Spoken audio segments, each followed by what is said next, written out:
Ẹ kú dédé àsìkò yìí ní gbogbo bí tẹ́ tí ń wò wá ìròyìn mẹ́wàá ló ń dé sí ojú ìwòran yín láti iléeṣẹ́ tẹlifíṣàn Orisun.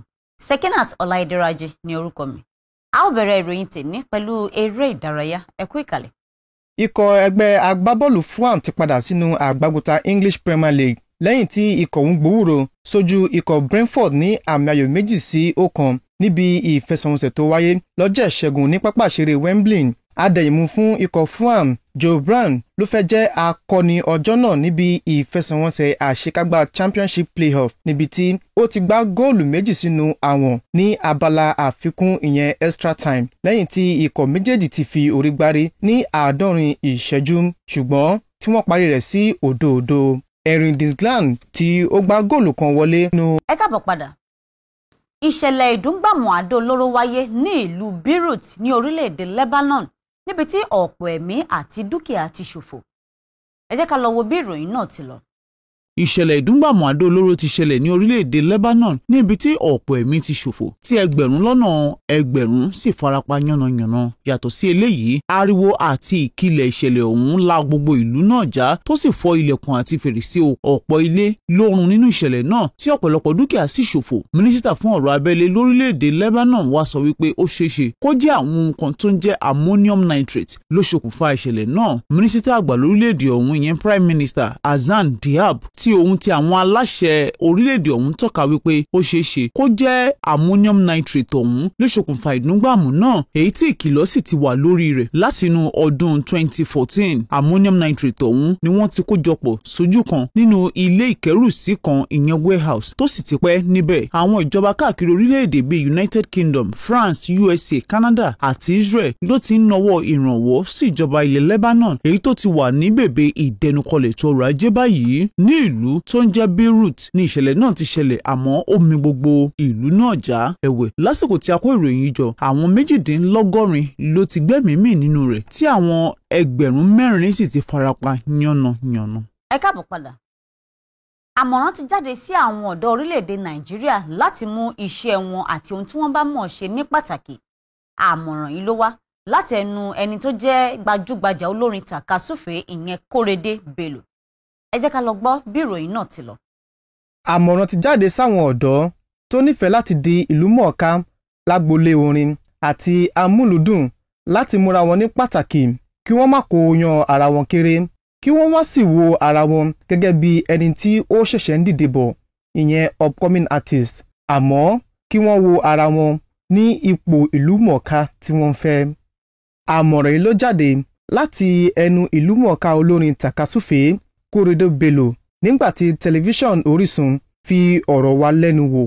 Kórèdé Bello ní àwọn ọ̀dọ́ bẹ́ẹ̀ gbọ́dọ̀ ní ìgbàgbọ́ àti ẹ̀mí ìrẹ̀lẹ̀. Ẹ jẹ́ kí a gbọ́ ohun tó sọ.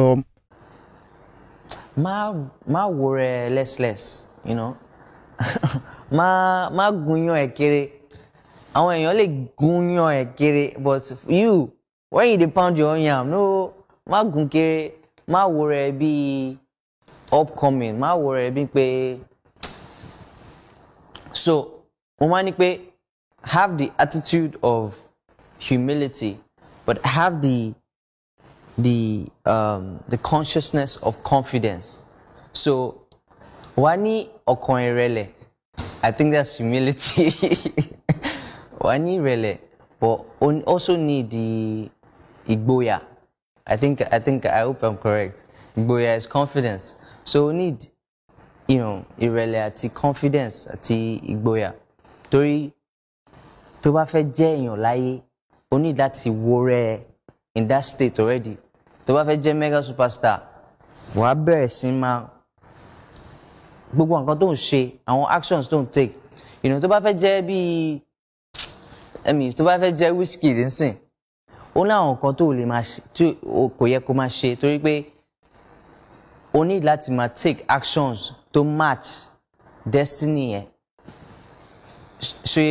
So if you want to be tó bá fẹ́ jẹ́ olókìkí àbí báwo lè ṣe olókìkí somebody gbẹ̀yàn pàtàkì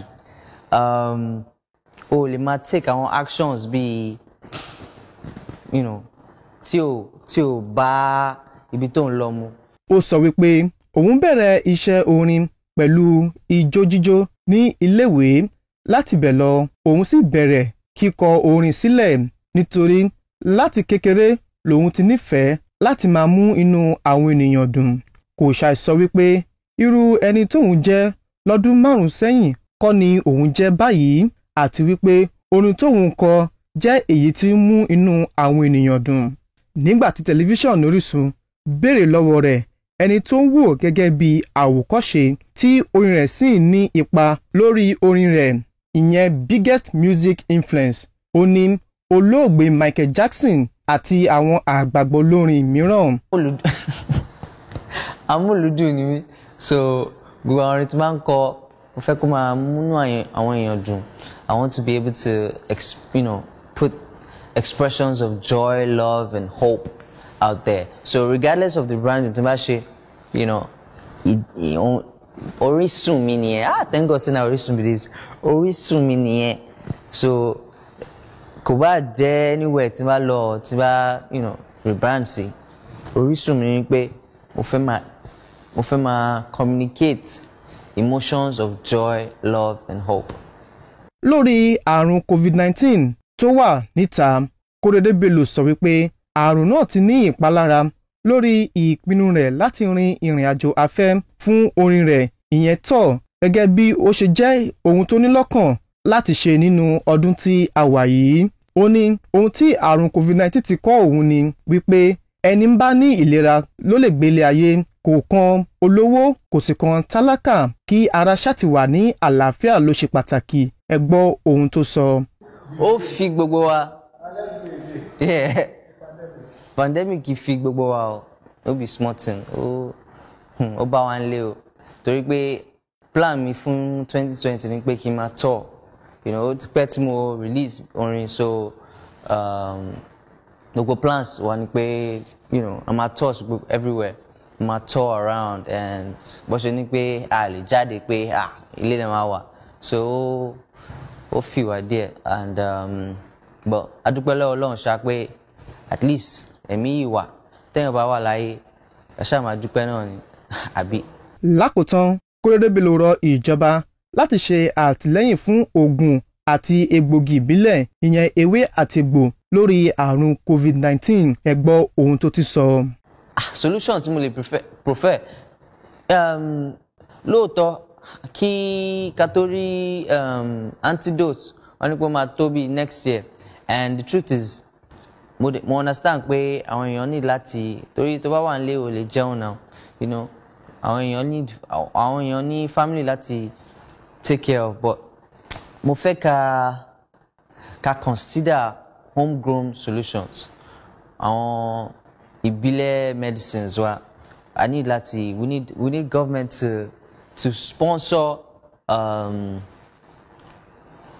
professional studies. I need to take professional studies into our own herbal solutions to lè fún wa solutions, torí pé we cannot just be waiting for Western people to be throwing medicines at us.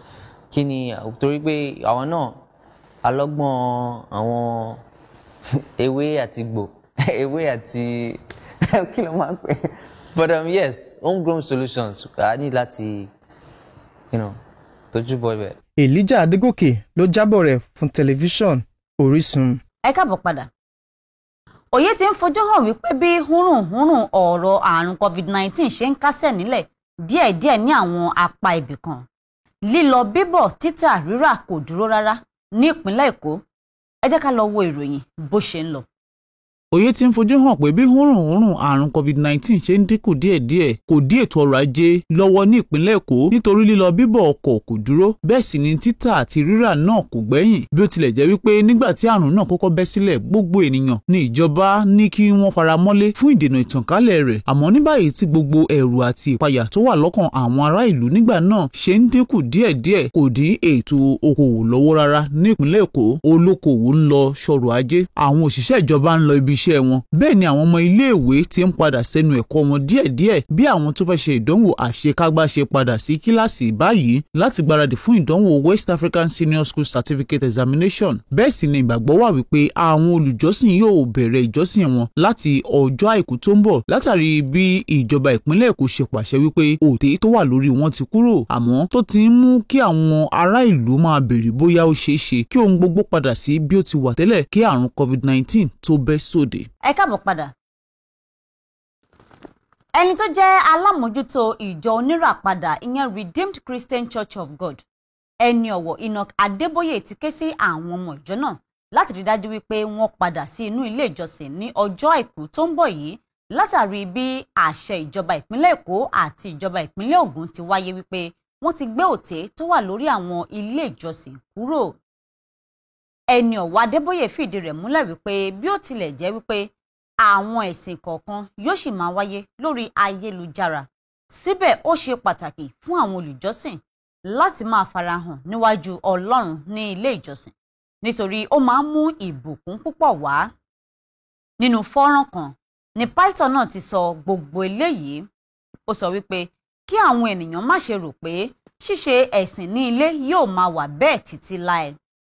Ẹni ọ̀wọ̀ Adébóyè tún fi ọ̀rọ̀ Ọlọ́run bọ́ wọn nínú ìwé Hébérù orí 10 ẹsẹ̀ 15 pé Ọlọ́run ní kí a má ṣe kọ ìpéjọpọ̀ ara wa.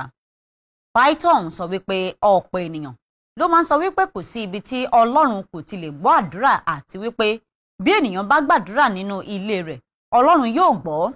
Ó ní àmọ́ Ọlọ́run sọ nínú ìwé Mátíù orí 21 ẹsẹ̀ 13 wípé ilé àdúrà ni a ó máa pe ilé rẹ̀.